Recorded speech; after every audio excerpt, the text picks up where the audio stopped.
എല്ലാവർക്കും നമസ്കാരം. ഞാൻ doctor Sithara Satheesan, Ayurveda gynaecology specialist consultant ആണ്.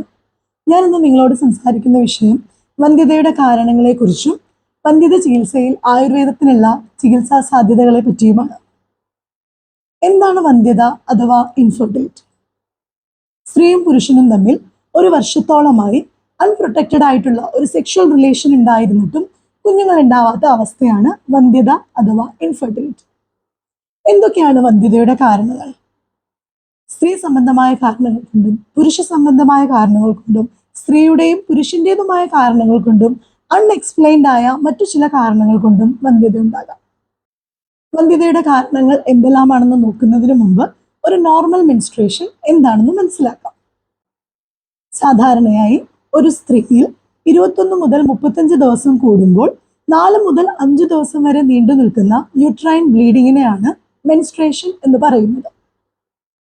കുറച്ചും കൂടി എളുപ്പത്തിൽ മനസ്സിലാക്കാനായി മെൻസ്ട്രേഷനെ 3 സ്റ്റേജസ് ആയി തിരിക്കാം. ഓവുലേഷൻ എന്നൊരു സ്റ്റേജും, ഓവുലേഷന് മുൻപുള്ള ഒരു സ്റ്റേജും, ഓവുലേഷന് ശേഷമുള്ള ഒരു സ്റ്റേജും. ഓവുലേഷന് മുൻപുള്ള ഒരു സ്റ്റേജിൽ ഓവറിയിൽ ഫോളിക്കിൾസിന്റെ ഡെവലപ്മെന്റ് ആണ് നടക്കുന്നത്. ഇങ്ങനെയുള്ള ഫോളിക്കിൾസ് ഡെവലപ്ഡ് ആയി ഒരു ഡോമിനന്റ് ഫോളിക്കിൾ ഉണ്ടാവുന്നു. ഈ ഡോമിനന്റ് ഫോളിക്കിളിൽ നിന്നാണ് ഓവുലേഷന്റെ സമയത്ത് ഓവം അഥവാ അണ്ഡം റിലീസ് ആവുന്നത്. ഇങ്ങനെ റിലീസ് ആയിപ്പെട്ടിട്ടുള്ള ഓവത്തിനെയാണ് ഫലോപ്പിയൻ ട്യൂബ് പിക്കപ്പ് ചെയ്യുകയും അതിനെയാണ് ഫെർട്ടിലൈസേഷന് വേണ്ടി ഉപയോഗിക്കുകയും ചെയ്യുന്നത്.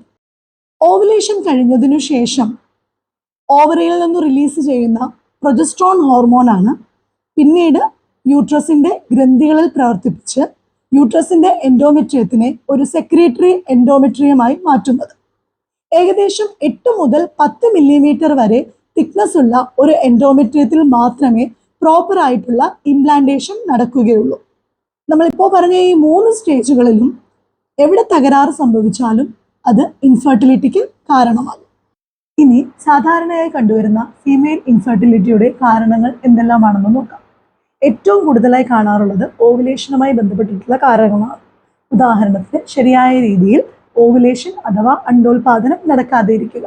പ്രത്യേകിച്ചും PCOD പോലെയുള്ള അവസ്ഥകളിൽ ഓവുലേഷൻ ശരിയായ രീതിയിൽ നടക്കാറില്ല. ഇതൊക്കെ ഇൻഫെർട്ടിലിറ്റിക്ക് കാരണമാവാം. അതുപോലെ തന്നെ ഓവറിയിലുള്ള ഫോളിക്കിൾസിന്റെ റിസർവ് കുറഞ്ഞിരിക്കുന്ന അവസ്ഥകൾ. ഫോളിക്കിൾസ് ഉണ്ടായിരുന്നിട്ടും ഫോളിക്കിൾസ് ഹോർമോണിനോട് ശരിയായ രീതിയിൽ റെസ്പോണ്ട് ചെയ്യാത്തുള്ള അവസ്ഥകൾ.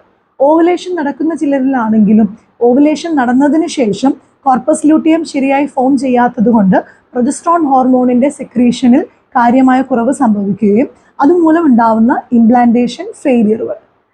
അതുപോലെ തന്നെ യൂട്രസിലെയും ഫെലോപ്പിയൻ ട്യൂബ് തുടങ്ങിയ റീപ്രൊഡക്റ്റീവ് ഓർഗൻസിൽ ഉണ്ടാവുന്ന പലതരത്തിലുള്ള ഇൻഫെക്ഷനുകൾ, ട്യൂബിന്റെ മോട്ടിലിറ്റിയെയും ഓവത്തിന്റെ ക്വാളിറ്റിയെയും അഫക്റ്റ് ചെയ്യുന്ന പെൽവിക് അഡ്ഹഷൻസ് ഉണ്ടാക്കുന്ന എൻഡോമെട്രിയോസിസ് പോലെയുള്ള കണ്ടീഷനുകൾ, ഫൈബ്രോയിഡ് പോലെയുള്ള മുഴകൾ, ഒവേറിയൻ സിസ്റ്റ്, സെർവിക്സിന്റെ സെക്രീഷനിൽ ഉണ്ടാകുന്ന ആന്റിസ്പോം ആന്റിബോഡി പോലെയുള്ള ഇമ്മ്യൂണിറ്റി റിലേറ്റഡ് ആയിട്ടുള്ള മറ്റവസ്ഥകൾ, ഇതെല്ലാം തന്നെ ഇൻഫെർട്ടിലിറ്റിക്ക് കാരണമാകുന്നു. ഇതുകൂടാതെ സ്ത്രീയുടെയും പുരുഷന്റെയും പ്രായം, മറ്റു പലതരത്തിലുള്ള അഡിക്ഷൻസ്, അതുപോലെ തന്നെ ദീർഘകാലമായി നീണ്ടു നിൽക്കുന്ന ഡയബറ്റിസ് പോലെയുള്ള രോഗാവസ്ഥകൾ, സ്ട്രെസ്, ആങ്സൈറ്റി തുടങ്ങിയ മാനസിക അവസ്ഥകൾ, സെക്ഷൽ റിലേഷനെ കുറിച്ചും അതുപോലെ തന്നെ ഓവുലേഷനെ കുറിച്ചും ശരിയായ ധാരണകളില്ലാത്തത്, ഇതെല്ലാം തന്നെ ഇൻഫെർട്ടിലിറ്റിക്ക് കാരണമാകുന്നു. ഇനി മെയിൽ ഇൻഫെർട്ടിലിറ്റിയുമായി ബന്ധപ്പെട്ട് സാധാരണയായി കാണാറുള്ള കാരണങ്ങൾ എന്തെല്ലാമാണെന്ന് നോക്കാം. സ്പെമാറ്റോജെനിസിസ് അഥവാ ബീജോത്പാദനം ശരിയായ രീതിയിൽ നടക്കാതെ ഇരിക്കുക. സ്പേമിന്റെ പ്രൊഡക്ഷൻ മുതൽ ഇജാക്കുലേഷൻ വരെയുള്ള ട്രാക്റ്റുകളിൽ എവിടെയെങ്കിലും ഉണ്ടാവുന്ന ഒബ്സ്ട്രക്ഷനുകൾ, എറക്ടൈൽ ഡിസ്ഫങ്ഷൻ, ഇജാക്കുലേഷനുമായി ബന്ധപ്പെട്ടുണ്ടാവുന്ന മറ്റു പ്രശ്നങ്ങൾ, സ്ക്രോട്ടൽ ടെമ്പറേച്ചറിലുള്ള വ്യത്യാസങ്ങൾ, ബാക്ടീരിയൽ, വൈറൽ തുടങ്ങിയ മറ്റു ഇൻഫെക്ഷനുകൾ, ചെറുപ്പത്തിലുണ്ടായിട്ടുള്ള മംസ് പോലെയുള്ള ഇൻഫെക്ഷനുകൾ, ഡയബറ്റിസ് പോലെയുള്ള രോഗാവസ്ഥകൾ, സെമനിൽ ഉണ്ടാകുന്ന സ്പേമിന്റെ കൗണ്ടിലും മോട്ടിലിറ്റിയിലും ഉണ്ടാകുന്ന മറ്റു വ്യത്യാസങ്ങൾ, ഇതൊക്കെയാണ് സാധാരണഗതിയിൽ മെയിൽ ഇൻഫെർട്ടിലിറ്റിയുടെ കാരണങ്ങളായി കാണാറുള്ളത്. ഒരു ഇൻഫെർട്ടിലിറ്റി കേസിനെ എങ്ങനെ അപ്രോച്ച് ചെയ്യണമെന്നും ഇൻഫെർട്ടിലിറ്റി കേസുകളിൽ ആയുർവേദ ചികിത്സാ രീതികൾ എന്തെല്ലാമാണെന്നും നോക്കാം. ഏറ്റവും പ്രധാനം പെൽവിക് എക്സാമിനേഷനുകൾ, USG, MRI, HSG പോലെയുള്ള ഇൻവെസ്റ്റിഗേഷനുകളാണ്. ഇങ്ങനെയുള്ള ഇൻവെസ്റ്റിഗേഷനുകൾ നടത്തി സ്ത്രീയിലാണോ പുരുഷനിലാണോ ഇൻഫെർട്ടിലിറ്റിയുടെ കാരണം നിൽക്കുന്നത് എന്നത് കണ്ടെത്തുക എന്നത് ഇൻഫെർട്ടിലിറ്റി ചികിത്സയിൽ ഏറ്റവും പ്രാധാന്യമാണ്. നമ്മൾ നേരത്തെ സൂചിപ്പിച്ചതുപോലെ യൂട്രൈൻ ഫൈബ്രോയിഡുകൾ, ഒവേറിയൻ സിസ്റ്റുകൾ, എൻഡോമെട്രിയോസിസ് ഇങ്ങനെയുള്ള ഓവുലേഷനെ പ്രതികൂലമായി ബാധിക്കുന്നതും മെൻസ്ട്രൽ ഇറഗുലാരിറ്റീസ് ഉണ്ടാക്കുന്നതുമായ എല്ലാ അവസ്ഥകളെയും ചികിത്സിച്ച് ഭേദമാക്കുക എന്നതാണ് ഇൻഫെർട്ടിലിറ്റി ചികിത്സയിലെ ഫസ്റ്റ് സ്റ്റെപ്പ് എന്ന് പറയുന്നത്. ഒരുപാട് കോംപ്ലിക്കേറ്റഡ് അല്ലാത്ത കാരണങ്ങൾ കൊണ്ടുണ്ടാവുന്ന ഇൻഫെർട്ടിലിറ്റികളിൽ പലപ്പോഴും OP ലെവലിലുള്ള ചികിത്സകളും മരുന്നുകളും തന്നെ മതിയാകും. ഉദാഹരണത്തിന് PCOD പോലെയുള്ള രോഗാവസ്ഥകളിൽ അനോവുലേഷൻ ആണ് പലപ്പോഴും ഇൻഫെർട്ടിലിറ്റിയുടെ കാരണമായി നിൽക്കുന്നത്. ഇങ്ങനെയുള്ള കേസുകളിൽ 2-3 മാസത്തെ മരുന്നുകൊണ്ടുള്ള ചികിത്സകൾ കൊണ്ട് തന്നെ മെൻസ്ട്രേഷനെ റെഗുലറൈസ് ചെയ്യാനും ഓവുലേഷനെ നോർമലൈസ് ചെയ്യാനും സാധിക്കാറുണ്ട്. ഇതുകൊണ്ട് തന്നെ ഇങ്ങനെയുള്ള കേസുകളിൽ ആയുർവേദ ചികിത്സകൾ കൊണ്ടുള്ള പ്രഗ്നൻസിയുടെ സക്സസ് റേറ്റുകളും വളരെ കൂടുതലാണ്. കോംപ്ലിക്കേറ്റഡ് ആയിട്ടുള്ള കേസുകളിലും അതുപോലെ തന്നെ പഞ്ചകർമ്മ തുടങ്ങിയ ശോധനാദി ചികിത്സകൾ ആവശ്യമായി വേണ്ടിവരുന്ന കേസുകളിലും രോഗികളെ അഡ്മിറ്റ് ചെയ്തിട്ടുള്ള ചികിത്സകൾ വളരെ അത്യാവശ്യമാണ്. ഇങ്ങനെയുള്ള ചികിത്സകളിൽ രോഗിയുടെ അവസ്ഥ അനുസരിച്ചിട്ട് സ്നേഹപാനം, വസ്തികൾ, നസ്യം, വമനം, വിരേചനം പോലെയുള്ള ശോധന കർമ്മങ്ങൾ, അതുപോലെ തന്നെ ട്യൂബൽ ബ്ലോക്ക് മാറുന്നതിന് വേണ്ടിയും എൻഡോമെട്രിയത്തിന്റെ റെസ്പോൺസീവ്നെസ് കൂട്ടുന്നതിന് വേണ്ടിയും ഇൻട്രാ യൂട്രൈനായിട്ട് തന്നെ മരുന്നുകൾ എത്തിക്കുന്ന ഉത്തരവസ്ഥി പോലെയുള്ള ചികിത്സകളും വളരെ അത്യാവശ്യമാണ്. ഇപ്പോൾ OPകളിൽ നമ്മൾ ഏറ്റവും കൂടുതലായി കാണാറുള്ള ഒരു അവസ്ഥയാണ് റെഡ്യൂസ്ഡ് ആയിട്ടുള്ള AMH ഹോർമോണിന്റെ വാല്യൂ. AMH ഹോർമോൺ എന്ന് പറയുന്നത് ആന്റി മുള്ളേറിയൻ ഹോർമോൺ ആണ്. ഓവറിയിലുള്ള ഫോളിക്കിൾസ് ആണ് ഈ ഹോർമോണിനെ റിലീസ് ചെയ്യുന്നത്. പലപ്പോഴും IVFന്റെ ഭാഗമായി റിപ്പീറ്റഡ് ആയിട്ടുള്ള ഒവേറിയൻ സ്റ്റിമുലേഷൻ നടത്തിയിട്ടുള്ള പേഷ്യൻസിലും അതുപോലെ തന്നെ പ്രിമച്വർ ആയിട്ടുള്ള ഒവേറിയൻ ഫെയിലിയറുകൾ ഉണ്ടാവുന്ന പേഷ്യൻസിലുമാണ് റെഡ്യൂസ്ഡ് ആയിട്ടുള്ള ഈ ഒരു AMH വാല്യൂ കാണാറുള്ളത്. AMH വാല്യൂ കുറഞ്ഞിരിക്കുന്ന പേഷ്യൻസിൽ പലപ്പോഴും IVF പോലെയുള്ള ARTകൾക്കുള്ള സാധ്യതകളും കുറവാണ്. ഇങ്ങനെയുള്ള റെഡ്യൂസ്ഡ് ആയിട്ടുള്ള AMH വാല്യൂ ഉള്ള പേഷ്യൻസിൽ ആയുർവേദ ചികിത്സകളുടെ സാധ്യതകൾ വളരെ വലുതാണ്.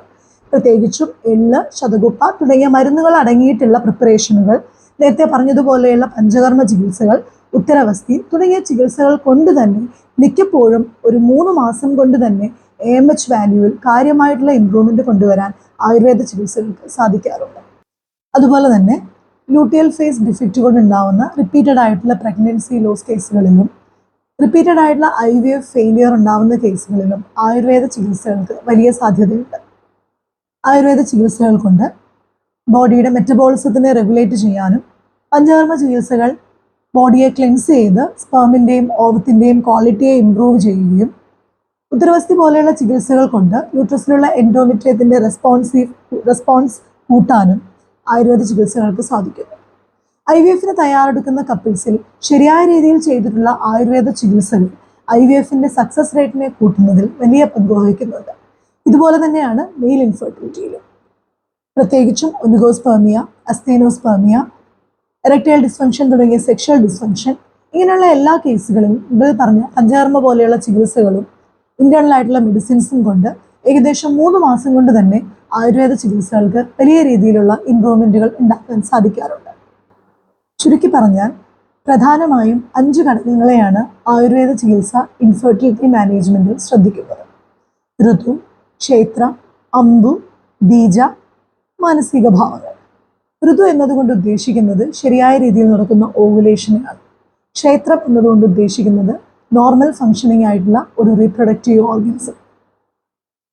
അമ്പു എന്നതുകൊണ്ട് ഉദ്ദേശിക്കുന്നത് ഒരു ഗർഭധാരണം നടന്നത് മുതൽ 9 മാസം വരെ നീണ്ടു നിൽക്കുന്ന ഗർഭത്തിനെ സപ്പോർട്ട് ചെയ്യുന്ന തരത്തിലുള്ള ഒരു യൂട്രസ്.